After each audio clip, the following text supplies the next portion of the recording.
নমস্কার, পাঁচমিশালির আজকের পর্বে সকলকে স্বাগত।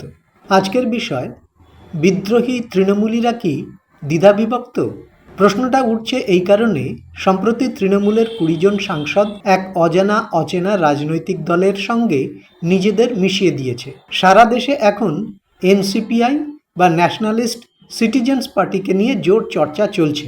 নবান্ন থেকে ঢিল ছোঁড়ার দূরত্বে এই পার্টির অফিস, অথচ কেউ তার হদিশ রাখেনি। সম্প্রতি সারা দেশের মানুষ এই এনসিপিআইকে নিয়ে আলোচনা চালাচ্ছে। এই দলের প্রধান হলেন উত্তীয় কুণ্ডু এবং কোষাধ্যক্ষ হিসেবে এতদিন নাম ছিল শিউলি কুণ্ডুর। আজ অবধি এদের নাম কেউ শুনেছেন? তাদেরই দল, অথচ তাঁরাই জানতেন না তৃণমূলের এই এতজন ডাকাবুকো এমপি তাদের দলের সঙ্গে মিশে যাচ্ছেন। এই সংযুক্তি প্রক্রিয়া সামনে আসার পরই দলের হাওড়ার অফিসের বাইরে আধা সামরিক বাহিনীর নিরাপত্তা দেওয়া হয়েছে।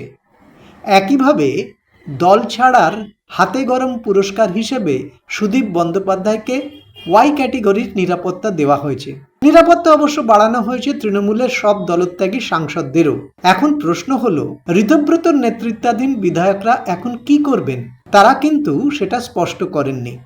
সাংসদদের মতো তারাও এনসিপিআইতে মিশে যাবেন, কিন্তু মনে হয় না এক যাত্রায় তারা পৃথক ফলের দিকে হাত বাড়াবেন। সবই হবে হয়তো সময়ের ব্যবধানে।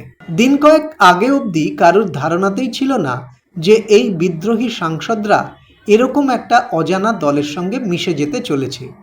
একথা নিশ্চিতভাবেই বলা যায়, ওই 20 জন সাংসদের সকলেই এটা জানতেন কিনা তা নিয়েও ঘোরতর সন্দেহ আছে।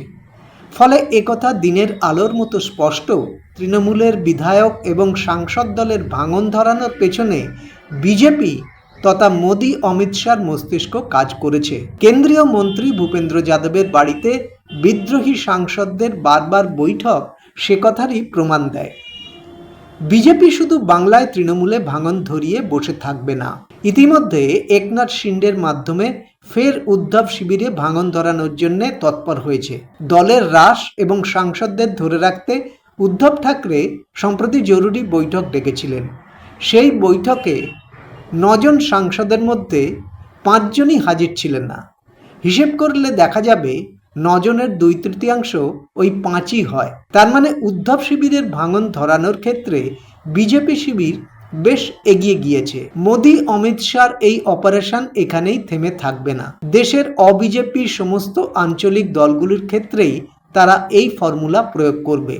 উদ্ধব শিবিরের দ্বিতীয় ভাঙন সফল হলেই তারা নজর দেবে উত্তরপ্রদেশে অখিলেশ যাদবের সমাজবাদী পার্টি এবং বিহারের তেজস্বী যাদবের আরজেডির দিকে। যদিও অগ্রাধিকারের দিক থেকে তারা অখিলেশ যাদবের সমাজবাদী পার্টিকে বেশি গুরুত্ব দেবে, কারণ 2027-এ উত্তরপ্রদেশে বিধানসভা নির্বাচন, আর কে না জানে দিল্লির মসনদের রাস্তা উত্তরপ্রদেশ হয়েই যায়। সংখ্যার হিসেবে সমাজবাদী পার্টির 37 জন সাংসদ রয়েছে।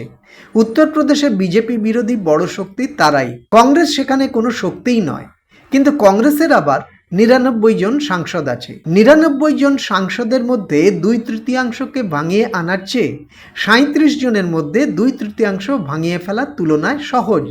সেই সহজ কাজটা আরো কঠিন হয়ে যায় যদি ওই 99-এর সঙ্গে 37 যোগ হয়, অর্থাৎ কংগ্রেসের সঙ্গে সমাজবাদী পার্টির যদি সংযুক্তি হয়। এ সবই এখন সম্ভাবনার কথা। বাস্তবে তা সম্ভব হবে কিনা সেটা রাজনৈতিক দলের নেতাদেরই ঠিক করতে হবে। যেমন শরদ পাওয়ারের এনসিপি কংগ্রেসের সঙ্গে মিশে যাওয়ার বিষয়ে ইতিবাচক মনোভাব প্রকাশ করেছে। বাকি আঞ্চলিক দলগুলোকেও এই বিষয়ে খুব দ্রুত সিদ্ধান্ত নিতে হবে। এমন না হয় যে পরে মনে হয় বড্ড দেরি হয়ে গেল।